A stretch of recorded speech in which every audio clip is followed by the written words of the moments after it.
Imagine working all week, finally getting a quiet Saturday morning, and stepping into your own yard only to have a stranger call the police on you because they think you don't belong there. Sounds insane, right? Well, for one homeowner, it wasn't just insane, it was terrifying.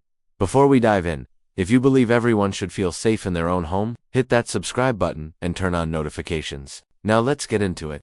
The sharp wail of sirens ripped through the peaceful Saturday morning like a blade. Marcus froze mid-motion, pruning shears still in his hand, the faint scent of fresh-cut hedges clinging to the air. A half-filled garbage bag of weeds sat at his feet, swaying slightly in the breeze. Then came the tires, the loud, gritty crunch of them biting into his driveway. Two squad cars skidded to a stop just feet from where he stood. Their doors flew open almost in unison, red and blue lights pulsing against the white siding of his house, casting the familiar place he'd worked so hard to maintain in the ominous glow of a crime scene. For a split second, Marcus thought, no, this can't be for me. But the officer's hand, hovering just inches above his holster, told him otherwise. Sir? The taller officer barked, voice sharp enough to snap Marcus out of his daze. We've had reports of a suspicious person on this property. Can we see some ID? The words felt absurd, almost surreal, like a bad punchline to a joke that wasn't funny. Marcus glanced around, expecting maybe there was someone else nearby who fit that description, but the only other soul in sight was him standing in his own yard, wearing a faded t-shirt, old jeans, and a baseball cap. He blinked slowly. This is my property. I live here. His voice was calm, but there was an edge beneath it, a current of disbelief mixed with the creeping awareness that, right now, nothing about this situation was safe.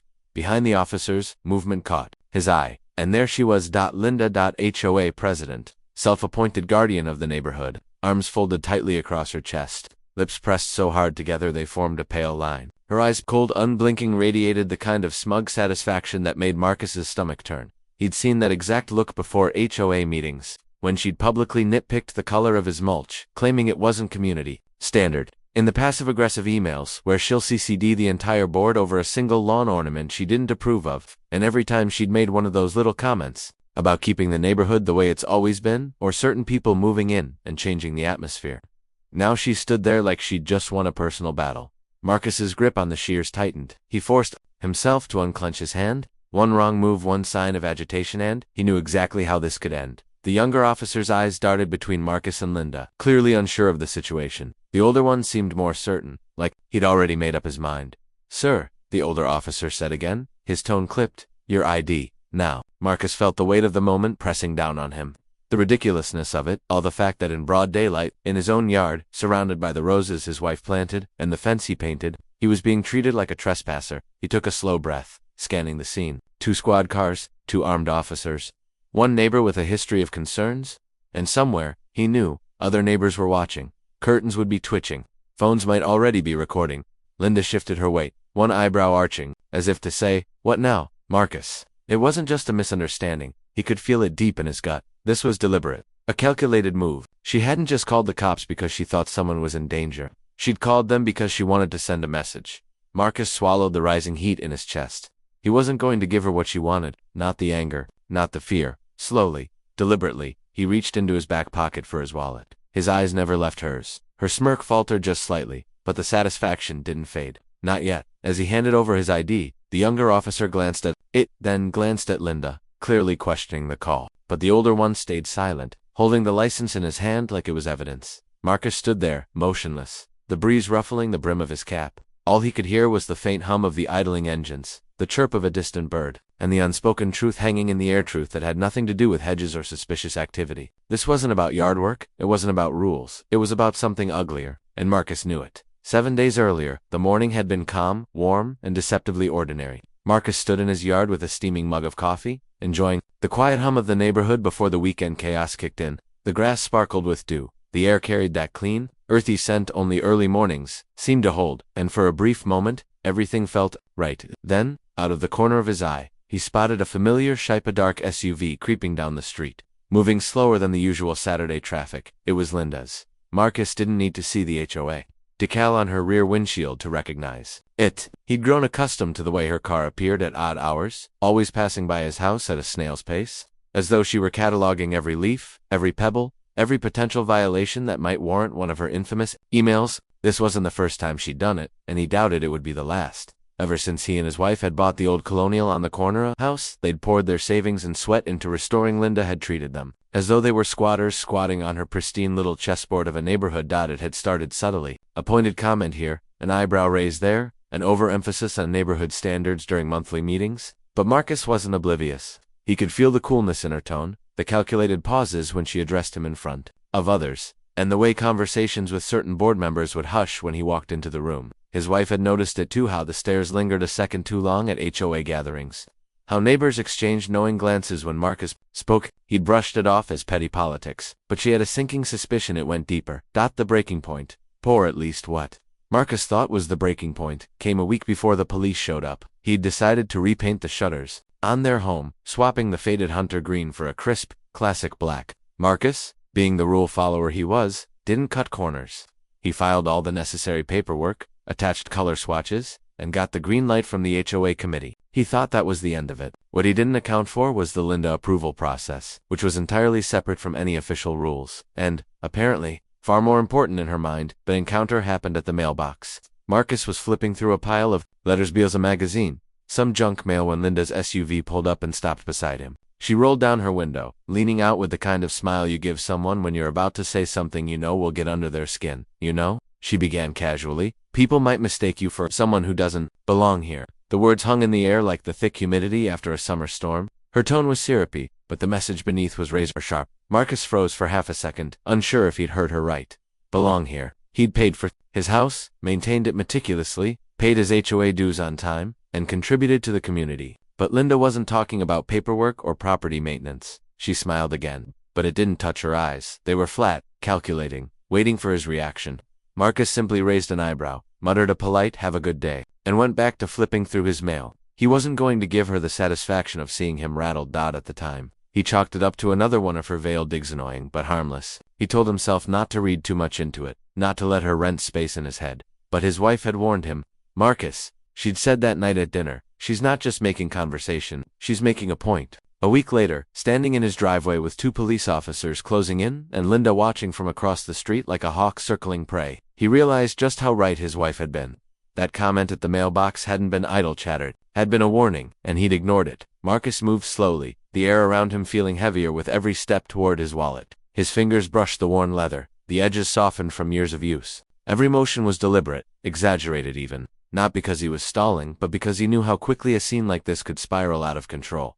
"This is my driver's license," he said evenly, holding it up between 2 fingers, before handing it to the older officer. "My name's on the deed inside. You can come in, see family photos, mail whatever you need." The older officer didn't move right away. He studied Marcus for a beat too long, as if weighing whether to believe the calm voice in front of him or the HOA president standing smugly in the background. The younger officer stepped forward, glancing between Marcus and the ID. "Sir, we just got a call from a resident who said someone might be trespassing." His tone was hesitant, almost apologetic, but the word trespassing still landed like a slap. Marcus exhaled slowly, jaw tightening. He didn't need to look to know Linda was still there, but he did anyway. And sure enough, arms crossed tighter than before, chin raised ever so slightly, she stood like a queen overseeing her court. The morning sun caught the edge of her gold bracelet, sending little flashes of light as she tapped her fingers against her elbow. "That's him," she announced without hesitation. "I didn't recognize him at first. He was crouched in the bushes, looked like he might be hiding something." Marcus turned his head sharply toward her. "I was trimming the hedges," he said, the words flat but steady. Linda's lips twitched upward into what might have been a smile, or maybe just the satisfaction of planting a seed of doubt in front of the people with the power to make his life very complicated. The younger officer shifted his weight, clearly uncomfortable. "Sir, like I said, we just have to follow up on these calls. It's procedure." Marcus could feel the weight of eyes from all directions now.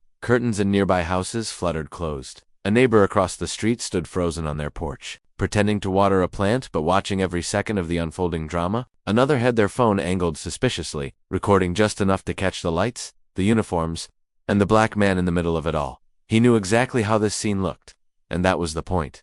Linda hadn't just called the cops to be safe, she'd orchestrated this public humiliation. Plain and simple, it was about putting him in his place, about making a statement to the neighborhood that she, the HOA president, was still in control of who belonged here. Marcus felt heat rise in his chest, but he pushed it down hard. He wasn't going to give her what she wanted, no outburst, no scene she could twist into a justification later. Instead, he looked the older officer directly in the eye. "Do you have everything you need from me?" The officer hesitated, glancing at the license again, then toward the house. "You've lived here long?" 2 years, Marcus replied. "Bought it, fixed it up, pay my dues. Never once caused a problem, unless having a green lawn is suddenly a violation. His gaze flicked to Linda, just for a fraction of a second. Her expression didn't falter, but her eyes narrowed ever so slightly. The older officer finally handed back the ID, his face unreadable. All right, just making sure everything's in order.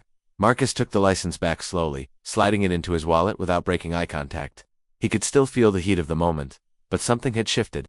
The balance of control wasn't entirely in Linda's hands anymore. The younger officer glanced toward her. Ma'am, can we get your statement over here? Linda blinked, clearly caught off guard by the request, but recovered quickly. Of course, she said, striding toward them with the air of someone who believed they were about to win. Marcus stood still, watching her go. The flashing lights reflected off her SUV as she moved past it, and for the first time that morning, he allowed himself a small, silent thought. She might have just overplayed her hand. Marcus stayed rooted to the spot, watching Linda talk to the officers at the curb. He couldn't hear every word, but her body language spoke volumes, her chin tilted just high enough to look authoritative, her hand slicing through the air, in short, confident motions, like she was cutting the truth into neat little pieces. Every now and then, she would glance over her shoulder at him, almost daring him to interrupt. He'd had enough. The older officer had just finished jotting something in his notepad when Marcus called out, his voice calm but carrying clearly down the driveway. Officers, since you're here, I'd like to make my own report. The three of them turned toward him. Linda's expression flickered just for a second before she smoothed it back into that same mask of superiority. Report? The younger officer asked, stepping a little closer. Yeah, Marcus said, taking a slow step forward. False police report. Harassment, racial profiling.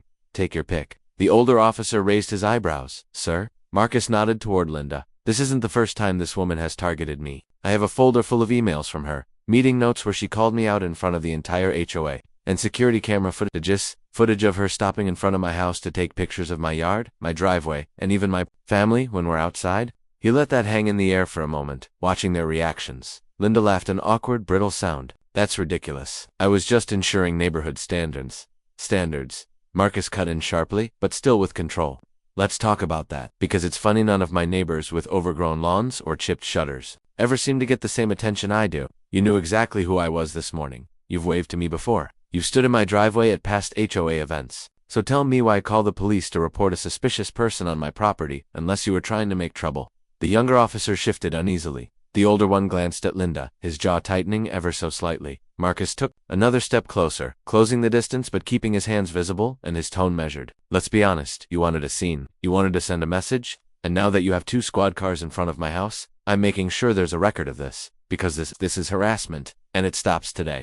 Linda's face had gone pale, but her mouth kept moving. This is being blown way out of proportion. Marcus pulled his phone from his pocket, tapped the screen, and held it up so the officers could see. Everything I'm telling you, backed up here. Timestamps, video files, copies of every complaint you've sent me. If you'd like, I can email them directly to your department, and I'll be sending them to the HOA board before tonight. The younger officer looked at his partner, who gave a barely perceptible nod. Ma'am, the older one said to Linda, we need to talk to you privately, she sputtered. I'm the one who made the call. Yes, he said, evenly, and we still need to speak with you. Over here, please. As they led her a few steps away, Marcus stayed put, but inside, his pulse was steadying. The power dynamic had shifted. She wasn't controlling the narrative anymore. He caught sight of 2 neighbors watching from across the street. One of them, an older man he'd barely spoken to, gave him the smallest of nods, a silent acknowledgement that someone else saw what was really happening.